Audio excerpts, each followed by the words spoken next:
Behind me, I have something that I am very excited about. Bare root strawberries. Look at them. Yes, bare root strawberries.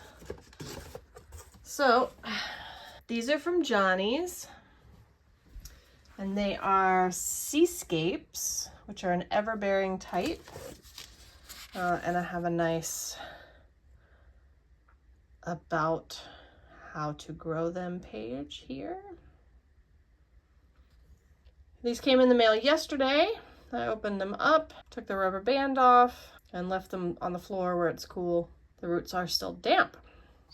The garden bed where these are going to go is not quite ready yet, so what I'm going to do is pot them up. So you want the crown to be out about halfway. There we go. So the cups are about the right size for a short period of time. And what could go wrong? She says, what could go wrong? Okay, well, I'm just going to have at this and see what happens. I have never planted up bare root strawberries before, so this will be... I've done plenty of bare root things, but this is new with the strawberries. I have a little soil in the bottom already. This is Stonington blend from Coast of Maine, straight. I didn't add anything to it. Should be good. So what I'm going to do is soil at the bottom so I know the roots aren't like touching the bottom. And then basically I'm going to fill the sucker up to the top. Carefully. Hopefully. Oh goodness. All right, can you see? Yeah. So in goes some soil.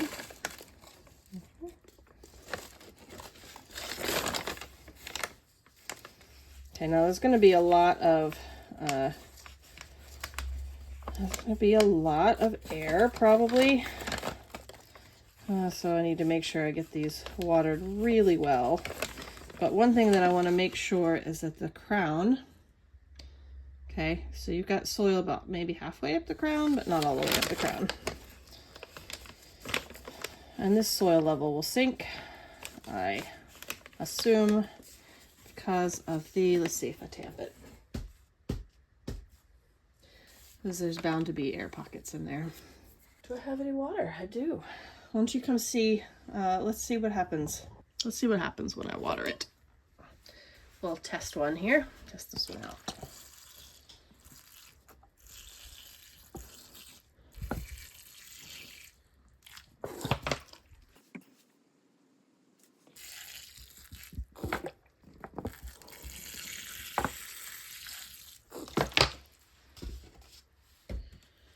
We do have a lot of air bubbles.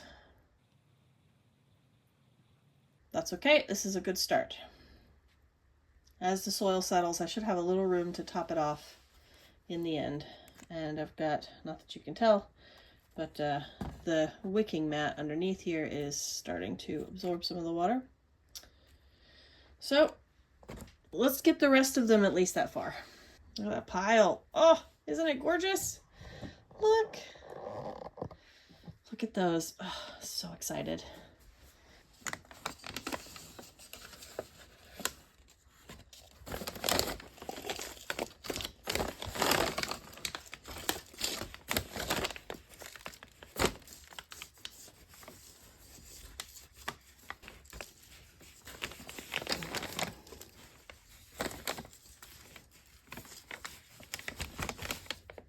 Okay. Want to make sure that the crown is exposed.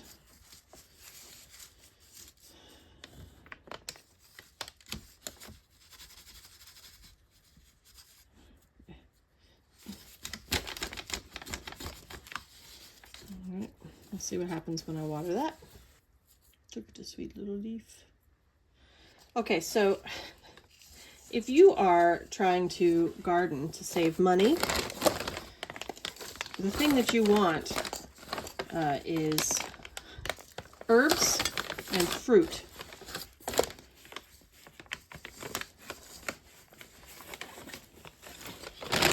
Because you know how expensive strawberries are, for example, right? At the grocery store. I bought all of these plants, I think the 26 of them. I think they were like $45 for all of these plants. And yes, of course, there's like, you know, I'm using cups and soil, but if I had the bed ready, I'd just put them straight in the ground. And that doesn't cost very much except time and effort.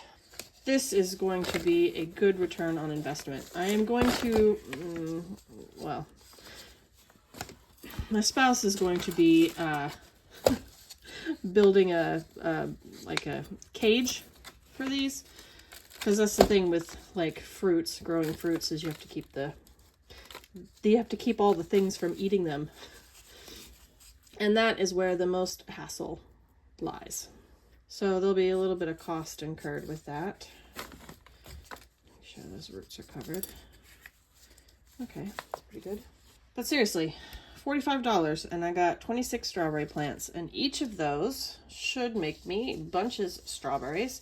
These seascapes are ever-bearing, so they'll produce strawberries across the season.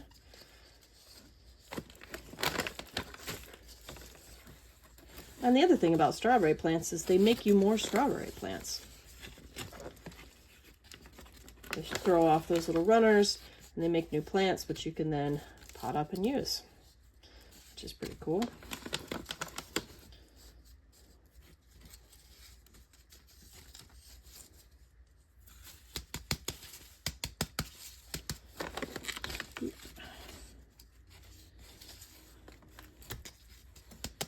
Okay.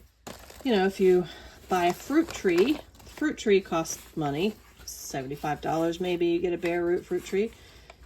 Plant it in the ground. Gotta have some fertilizer, some stakes, that costs money. Gotta dig the hole, that costs effort. And then you have to keep the pests off of them. But say you put an apple in the ground, you've got apples. Or peach. The thing that's really both easy and cost effective, strawberries are pretty easy and cost effective, but herbs. You know, you go to the grocery store, you buy thyme, you buy basil, whatever, mint. Can I tell you how easy it is to grow mint? Like, literally, you can't stop it from growing. Okay. It's kind of a nuisance. So, you like mint tea? Well, you should be growing mint and making your own mint tea. Because it's just, like, I don't know. I think I could pay people to get rid of some of my mint plants. Sweet little roots. Oh. So strawberries have, so this is the crown, okay, and these are the roots. I think this might be like a runner or a side shoot. Got all these nice little roots because it's coming from down below. So that might be like another plant. Anyway, if you want to save money, grow your own strawberries. So this potting up is going pretty easy. So I will chat with you some more once I get these in their little pots. That's a big one.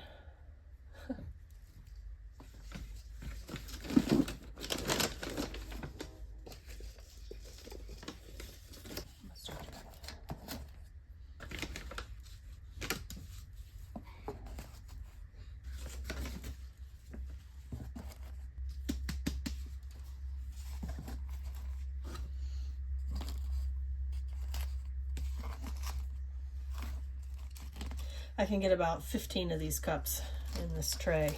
At least that's what I'm supposed to be able to do. That's what I did last year. I don't think I have enough soil for 2 more. Don't you worry, I have plenty of soil though. Plenty.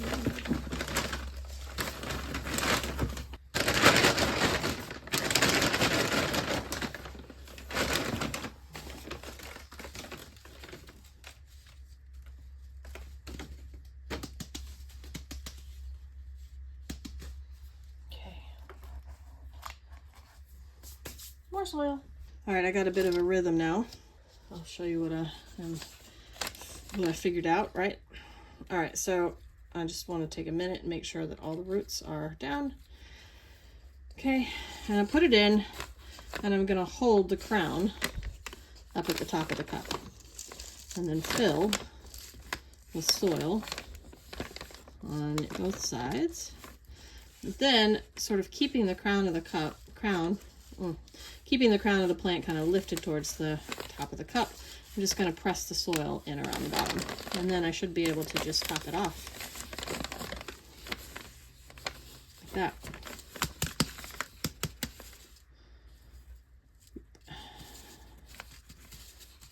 Okay, that'll settle a little. Would you like to see it again?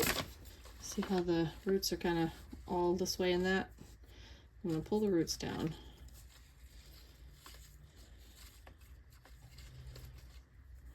Hold on down. Take my cup, which again has a little soil in the bottom already. I'm going to stick that down in there. Get. That one root wants to come up. Okay. Put soil in on this side and on that side.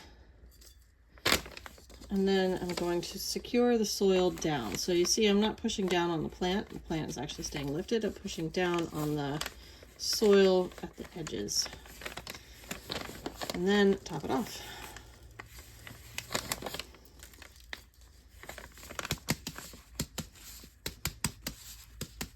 Okay, looks pretty good.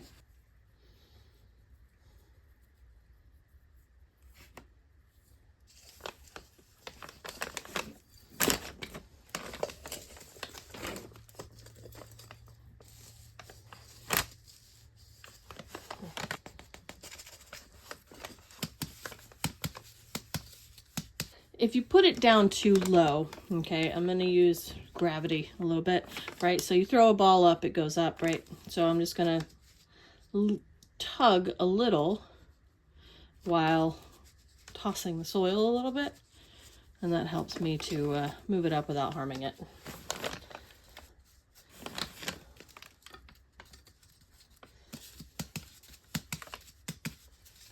It's probably too much soil.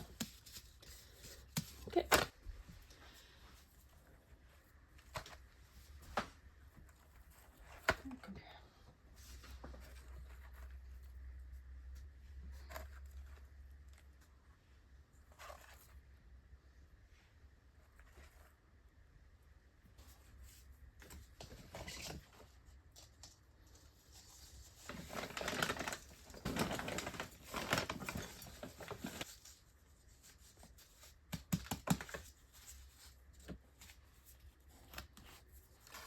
Last one.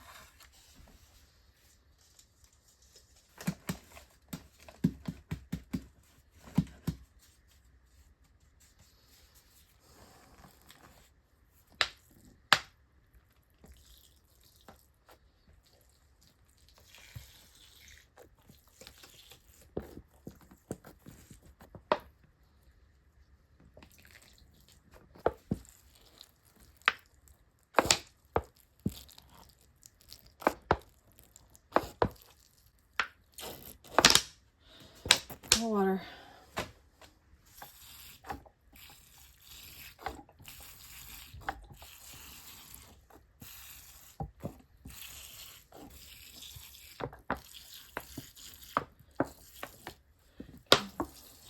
Sometimes soil, when it dries out, can become hydrophobic, which means it wants to repel water.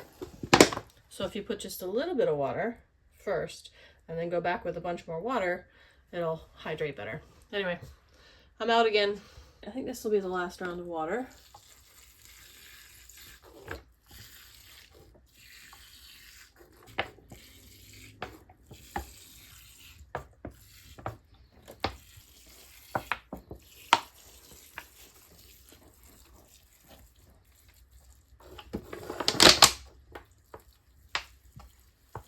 Look at that. Look at that. I've got them here in my sunny window under the grow lights. I'll leave them here overnight and then probably put them out in the shade tomorrow. I got strawberries, kiddo. We like strawberries? Yeah, that's what these are. Oh, I thought you meant real strawberries that we can... Well, you'll be able to eat these eventually. Well, not the plants, the berries that grow on the plants. Yeah, I thought you meant the berries. These are better than the berries because each one of these plants makes lots of berries. Don't touch the chit. The tit is very cool, and that's kind of furry. Kind of furry? Yeah. It's fuzzy and cute. All right, strawberries. So what I'm going to do is I'm going to keep an eye on them. You see how this one's got like a little bit of roots exposed. I'm going to fiddle a little bit overnight. That one's got a little bit of root exposed. And then tomorrow I'll put them out. Put them out in the shade for a day or two. And then put them out in the sun. They'll stay in these pots until I can get the bed ready. And I will update you as I move along in the process with these. So wish me strawberries. Bye.